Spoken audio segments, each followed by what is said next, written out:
Hi everyone, this is Jem and welcome back to my YouTube channel. Ito nga post ni Kenzie Universe.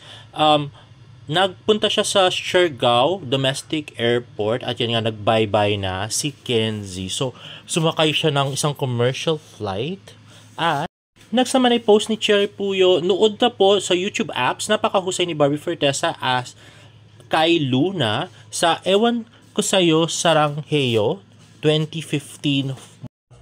At yan nga uploaded 12 hours ago. So good na sa YouTube. Sana naman i-upload din ng GMA Pictures yung Laot, Marikina, at saka Tuos, di ba? At next naman ay nag-post si Barbie Fortesa ng Day 6 ng movie na hanggang ngayon ay hindi ko pa rin alam ang title. Nakakagigil. At ito nga, hindi namin alam kung excerpts dun sa movie to or behind the scenes dun sa movie. Pero nakawig si Miss Barbie Fortesa. At napaka-pretty niya pa rin. Yan na nga. At may babangs si Barbie. At ito more videos of Miss Barbie. Sabi nga ni Kylie, ain't done yet. Sobra ka na. Bakit ang ganda-ganda mo, Barbara? Yan nga, napaka-cute. At napaka-pretty si Miss Barbara or Barbie Fortesa. Ayan nga, may video greet siya pero hindi, walang audio tong video, guys. At next guy, another cryptic post from Tita Ami Fortesa. I personally think that Cinderella should have lived a happy life singing with her animal friends rather than settle for a man who made her try a shoe because he didn't recognize her without makeup. So nagustuhan ko nga yung explanation ni Ann Perocho dito. Sabi, it means nasa harap mo na hindi mo pa makita kasi iba ang hinahanap mo, period. O, di ba? Parang kilala na natin kung sino yun. O parang si Dion, parang sa Siargao naghanap. Anyway, at next ngayon nag-public na ulit ng account si Miss Celine Dizon. At ngayon nga ay fina-follow na siya ni Miss Jean Licauco na kapatid ni David Licauco na nasa Australia. Ay wow. Pero kung dati ay pina-follow niya si David Licauco, ngayon ay in-unfollow niya, guys. Oh, so sad. Anyway, next ay Instagram story ni Miss Barbie Fortesa, last chance to watch P77. Ayan na, napapriting si Miss Barbie Fortesa. At next naman ay ang cute din na si JC Alcantara.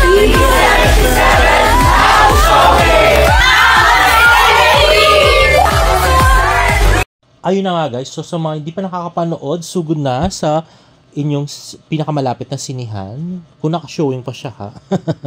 At next naman, ay sasagutin nga natin ang mga patutsada ni Pikwa. Issue ni David Licauco sa non-showbiz business, hindi kinagat ng media. Kung non-showbiz business, talagang walang kakagat nun kasi wala naman siya kakwenta-kwentang ibalita. Si Pikwa lang naman na magbabalita mga ganong klaseng bagay. Pero, about sa non-showbiz girlfriend, ay nadyaryo na po tayo ng 2 times. Yung isa ay sa Daily Tribune noong August 12 at yung sa Abante Tonight ng July 15, 2025. O diba, 2 beses na nadyaryo ang ating issue. Si Pikwa, wala pa ring issue na nadyaryo kasi hindi naman totoo. At let's watch na rin his video. Ikaw ko. Ayan, so, nung nakarang araw, ang pagkakaalam namin, si Barbie at si David ay nasa... Nung nakaraang araw, meaning nung pag-uwi niya. Nung pag-uwi niya. Bakasyon.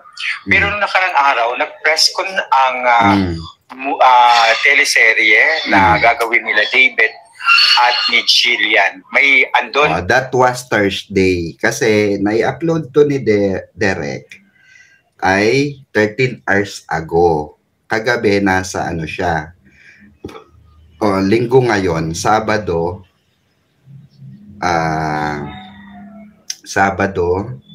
Biyernes, Biyernes pala. So, isang araw. Tama, Biyernes. So, meaning, andito na siya. Oo. Nung isang araw din, sa pagkakaalam nila direct, at ng Movie Press Club, ay nagbakasyon. Yung dalawa. Malinaw yan malinaw yan malinaw yan. Nanggaling mismo sa loob yan.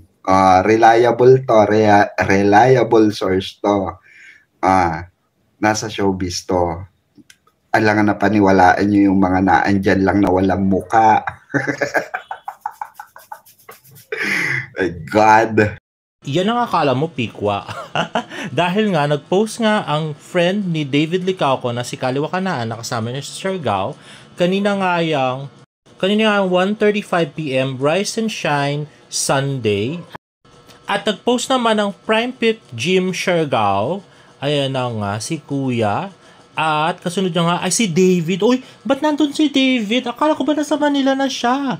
Di ba nagbakasyon pa raw sila ni Barbie? Di ba, Pikwa?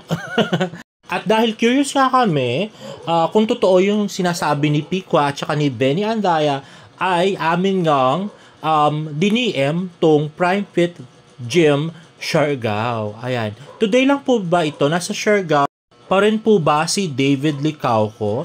At sumagot na sila ng, "Hi, thank you for contacting Prime Fit Gym."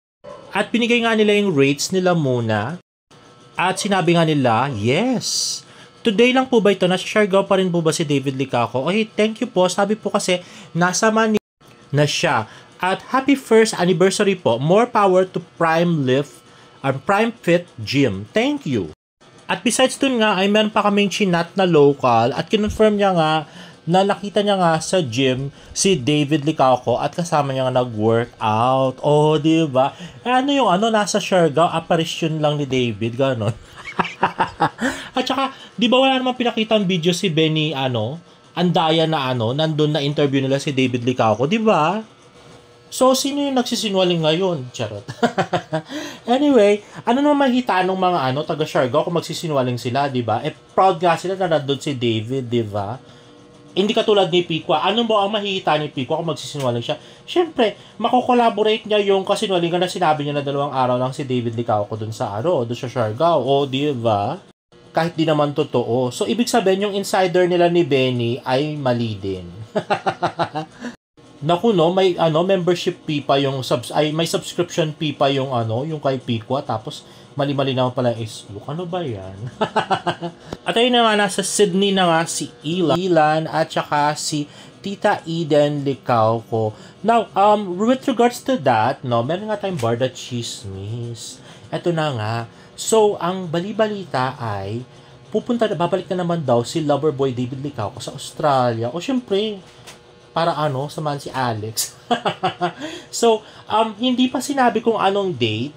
So, it is inclusive dates from now, this August, hanggang November daw, which is birthday of Alex.